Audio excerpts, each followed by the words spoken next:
Hello. Welcome to my channel. My name is Jonna. This is Jonna OMG. Today I'll be reviewing Married to Medicine. We are on season 10. This is episode 2. Heard it through the grapevine. So let's go ahead and get right on into this review. Make sure you like, comment, and subscribe. Alright, so Quad is on the scene, child. She is visiting Phaedra at Phaedra's house. When did Phaedra move into that house, y'all? Because that house is nice. It was a really nice. And she got a butler and everything. I'm like, what is going on here? Phaedra got a butler? So Phaedra told Quad that Toya is going around telling the girls that she had a DUI. Quad said she didn't have a DUI. She did get pulled over, but she denied the field test, but they later on tested her later and threw out the case because she wasn't drunk, apparently. So, anyway.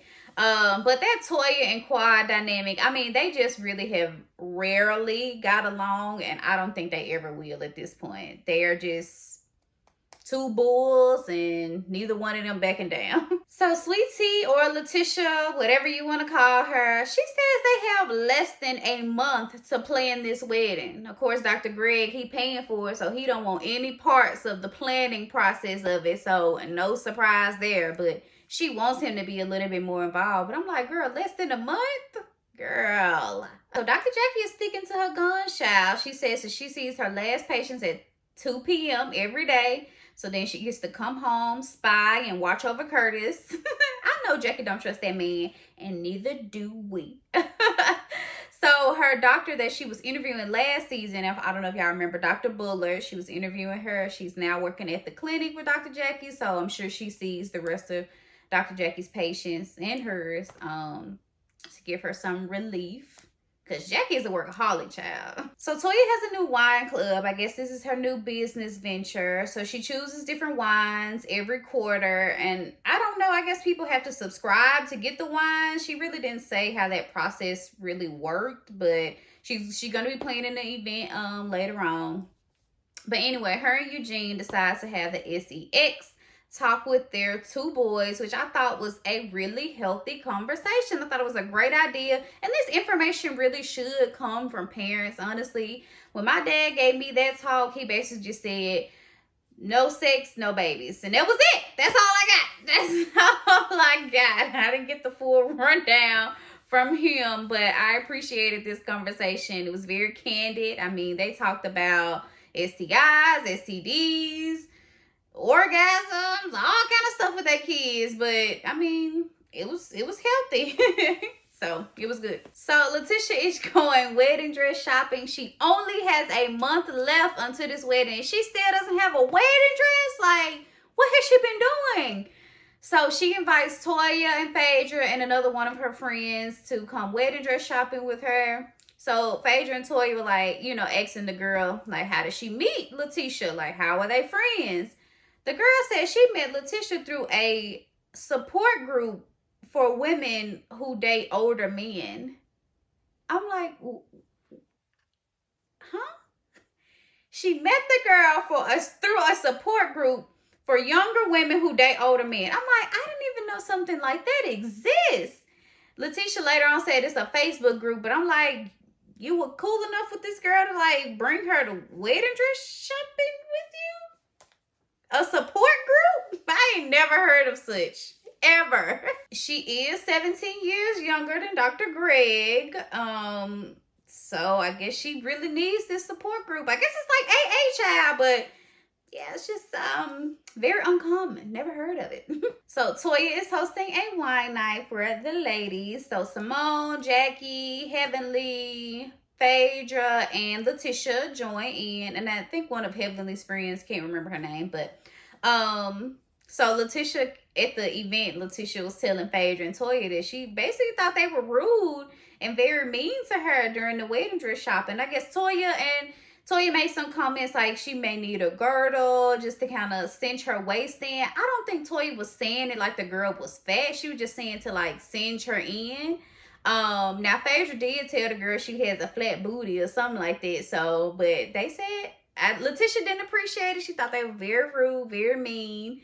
That they did apologize. They weren't, you know, trying to be rude to me, but I could see how she was, you know, I could see how she would have got to that point. Like, she's celebrating a joyous occasion, and y'all just kind of ragging on her. So, and I guess Latisha has really just been irritated with the girls at this point. They keep bringing up Quad as at the engagement party. I think somebody brought up Quad again, and now the girls telling her that she need a girdle, and they making fun of her support group for age gaps, and she just kind of stressed out right now with the wedding planning, Greg not being helpful with that part of the process. So I guess she just kind of all over the place. But anyway, so Toya decides to play this like interesting game. It was called Box Wine Bish. So I thought it was kind of fun. It was kind of cute game. So she had the ladies try different wines from her wine club, and then one of the wines would be a box wine. The other wine would be from her actual wine club. So you had to guess, you know, which wine you liked better. And then whoever guessed the box wine is the box wine bish.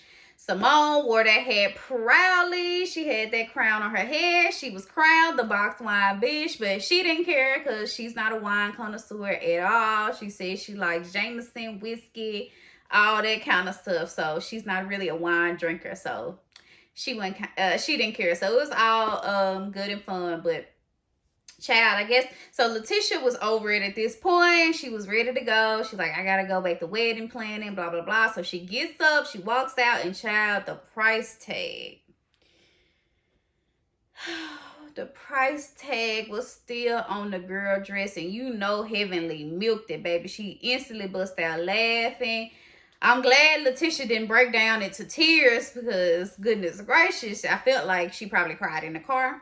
But Jackie was like, that girl, she just wanted to take the dress back. Like, it's okay. I'm like, Latisha got to get it together, y'all. She got to get it together. She letting the girls get on her skin too much, I think. She's trying to impress them too much, I think. I don't know. She got to tighten up. But yeah, I wonder how much the dress costs. I wish they would have zoomed in on the price tag so I could see, but that probably would have been too much messy.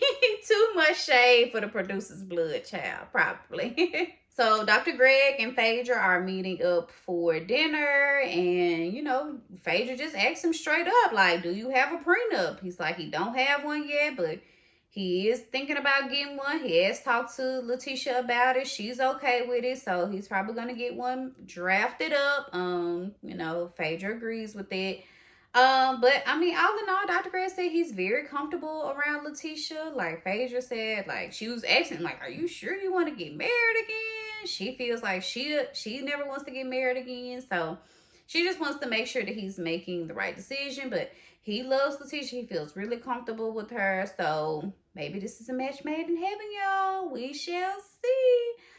Overall, I rate this episode a 4. It wasn't that much excitement going on. Same as Potomac. I rated it a 4 as well.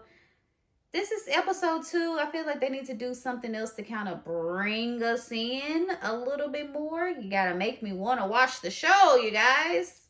But anyway, that was the end of the episode. Make sure you like, comment, and subscribe.